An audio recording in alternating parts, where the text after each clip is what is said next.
Hey everyone, this is S.J. Thomason with Christian-Apologist.com. I recently had a very interesting interview with Mike Licona, who is a professor at Houston Baptist University, and he's also a Christian apologist.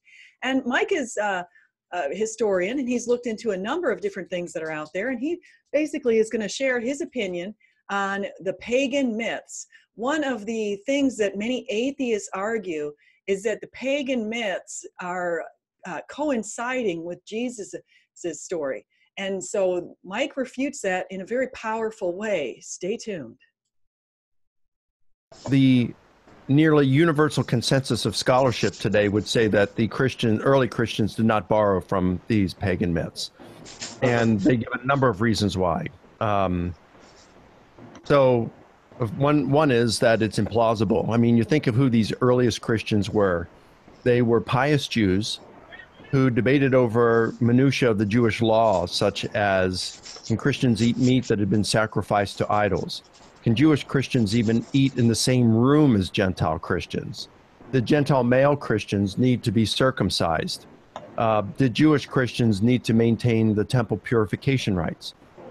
Now, if you're going to debate over the minutiae of the Jewish law to this extent, do we really imagine these same Christians engaged in wholesale borrowing from pagan myths to form the foundation of their own? It's extremely unlikely. The second thing I would point out is that the parallels that are figures that are cited are almost always unimpressive. So, for example, the ancient figure who is closest to Jesus is a guy named Asclepius, who was probably entirely fictional. There might have been a core historical character behind it, but Asclepius is back in the, I think it's the Homeric epics. So, I mean, we're talking like, 600, 800 years BC, something like that. So it's a long time. And Asclepius, we really have no evidence that the guy ever existed. He was known as a healer.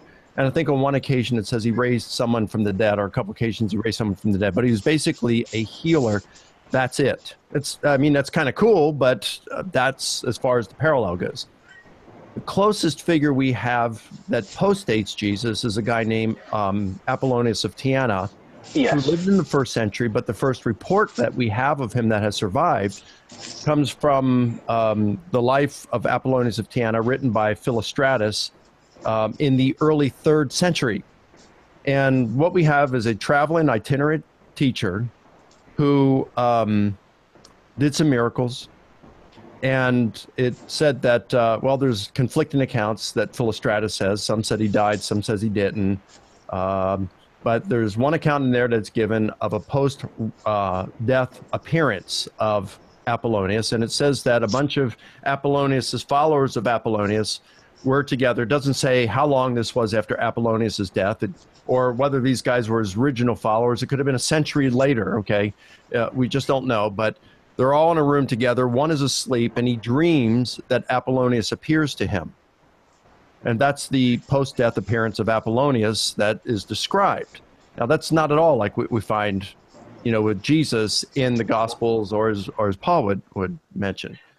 So, but that's the figure that is given, as a parallel to Jesus. So what you have to do is none of those are impressive enough to form these, say the Christians copied. So you have to take and combine a bunch of these together to form a composite figure.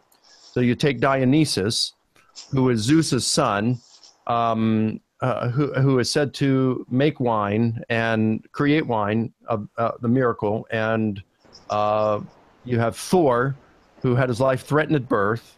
And then you have Asclepius, a healer. And then Apollonius of Tyana, who is said to appear in post-death. And then you combine that with Hercules, who is said that after he died, he ascended into heaven.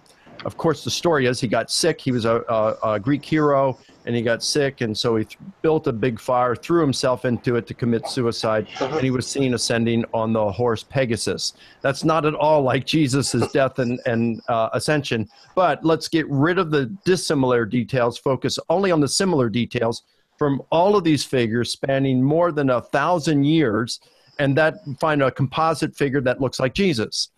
And that just hasn't convinced scholars, because it would be similar to a historian maybe 1,000 years from now saying, hey, Abraham Lincoln was a tall, lanky Illinois senator who became president and served 2 terms. John F. Kennedy was a president who graduated from Harvard. And there was a character named David Palmer in the popular television series 24 who portrayed the first black U.S. president. Combine them together, and what do you get? Barack Obama, a tall, lanky Illinois senator who was elected to 2 terms as president. He graduated from Harvard. He was the first black U.S. president. Therefore, Barack Obama never existed, or some kind of a core person like that existed, but it got embellished over time, so we can't trust any of these things.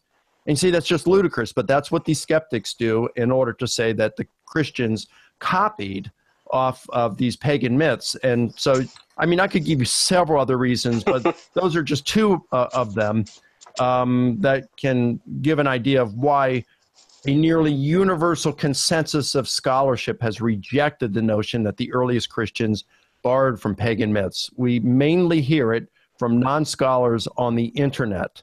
And we have to be careful of that and use discretion, because publishing on the World Wide Web does not make you a world-class scholar.